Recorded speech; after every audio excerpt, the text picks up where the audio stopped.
Okay, well, this video is a bad idea, but at the same time, I'm not the kind of person, like, it's going to stay in my head until I at least make a video, and if you're seeing this video, it's because I decided I needed to publish to get the video out there.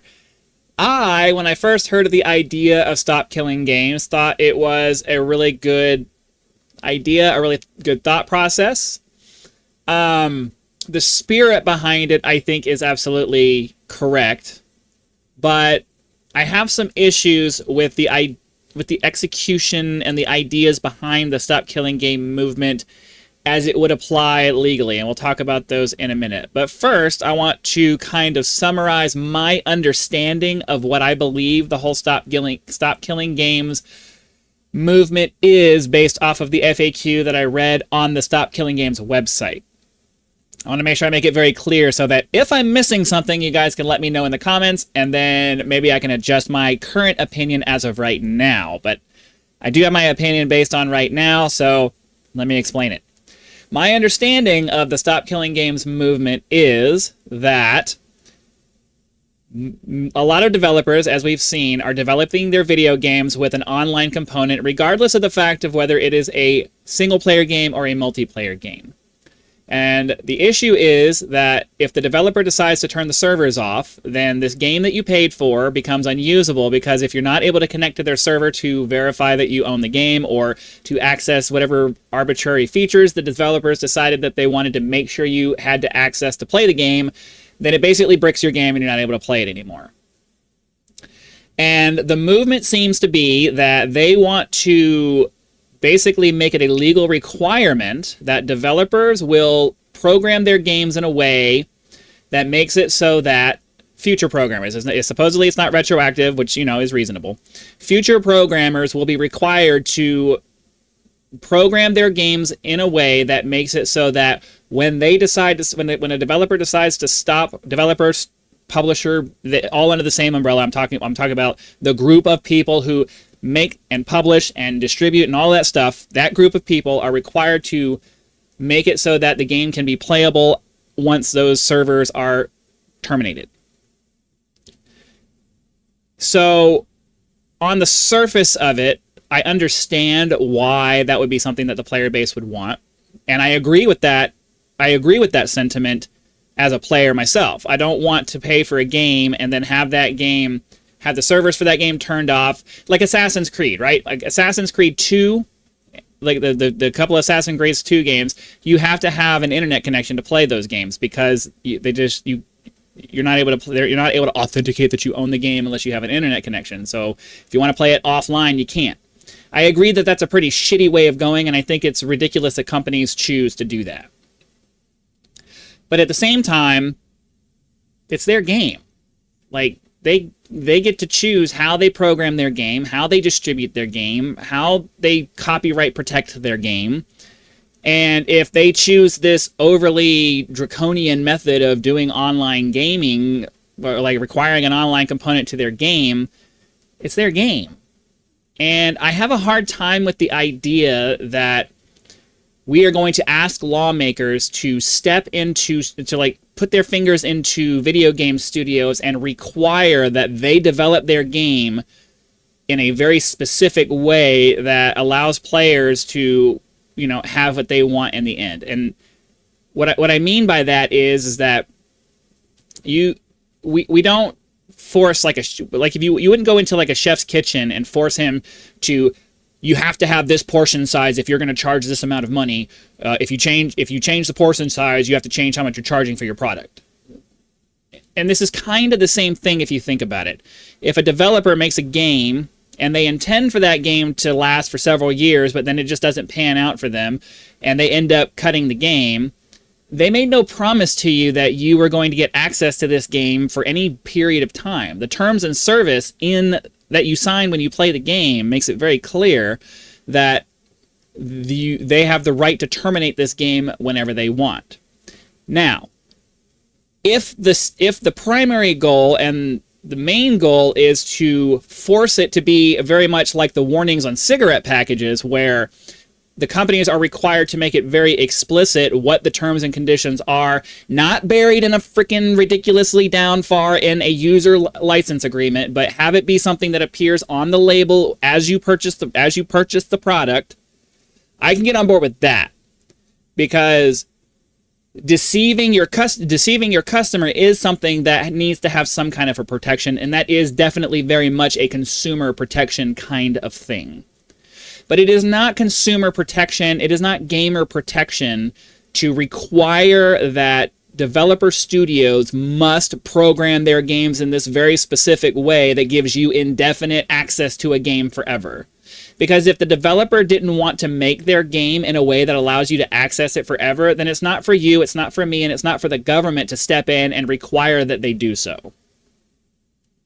If you came up with a product or a service and you wanted to sell it in a way that gave you the best chance of maximizing your profit, and the way that that is by making sure that nobody can take it and use it forever, they have to continue paying for it, you wouldn't want anybody stepping in to change that either. The fact that they set these things up in a way that makes it so that you have to have this certain specific set of things is not immoral in and of itself. That's not the bad part.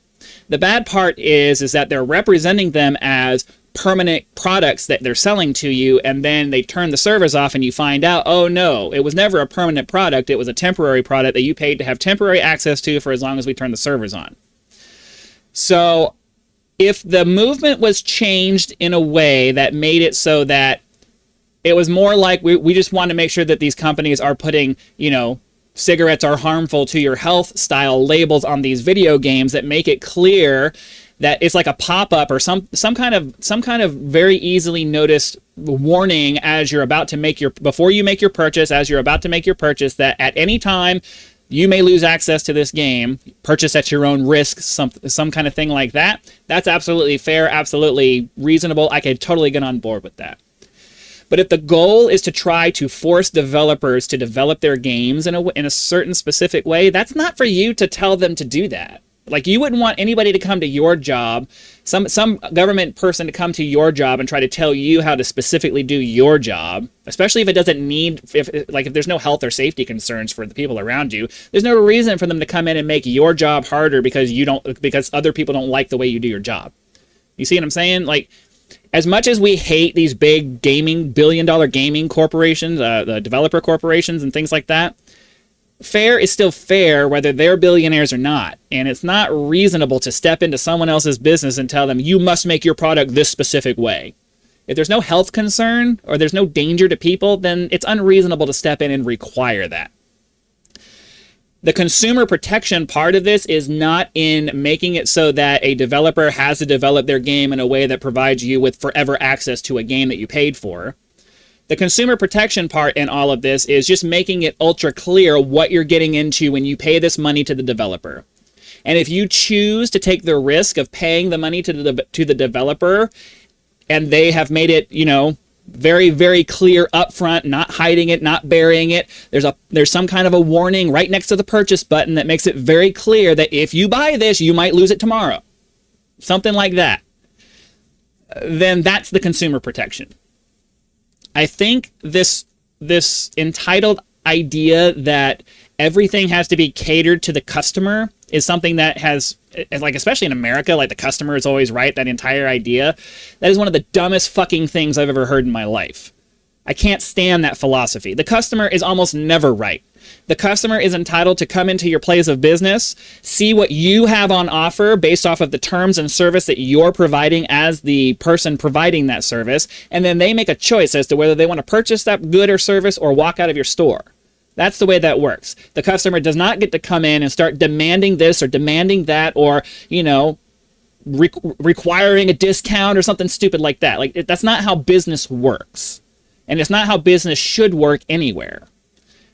The core of a capitalist or whatever umbrella you want to be on, a transaction, the core of a transaction is, I have something you want, you're willing to pay for it, you give me money, I give you this, and as long as we're both very clear on what you're paying for and what I'm giving you, then that's it. That's it. The problem here is not that developers need to stop attaching an online component, or if they're going to attach an online component, they must add some kind of functionality so that when they turn their servers off, they hand it off to the customer base, and the customer base gets to change the game the way they want to.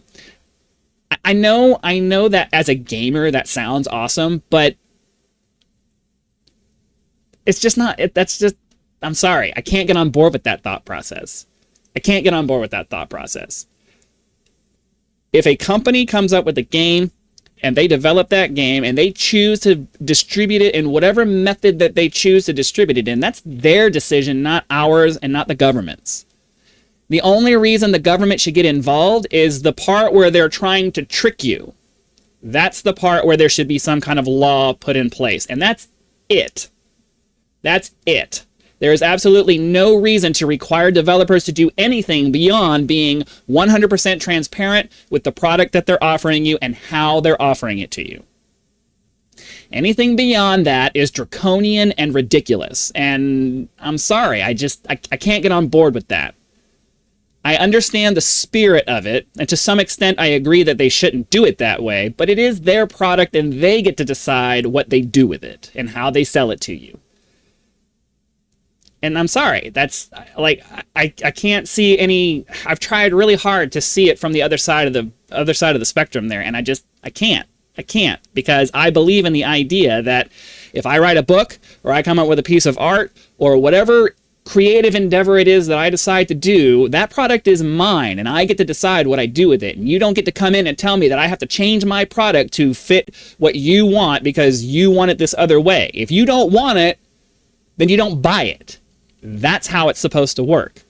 It isn't that we step in and force companies to do things the way we want them to. They just either do it the way we want them to, or they go out of business. And that's the way that's supposed to work. The problem is that too many people are too weak-willed and pussies to not buy a product. This whole fear of missing out thing that happens forces these weak-willed people to spend all this money.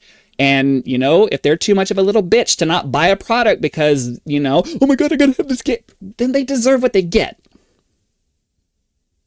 I know that's harsh, but it's the truth.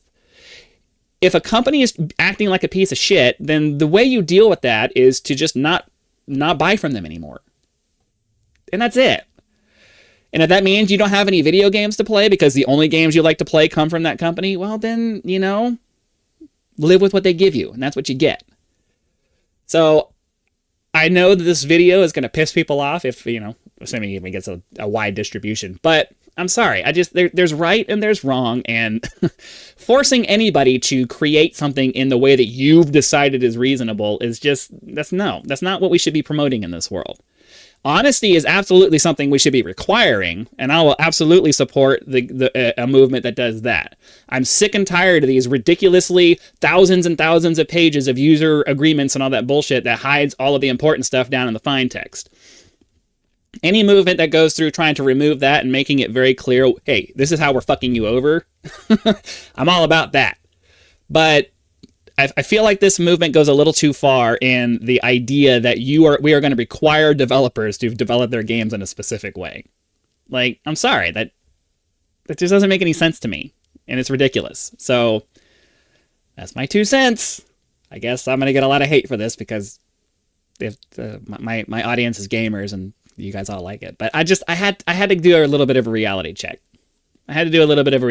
It's just, some of you might understand. I know a lot of you won't.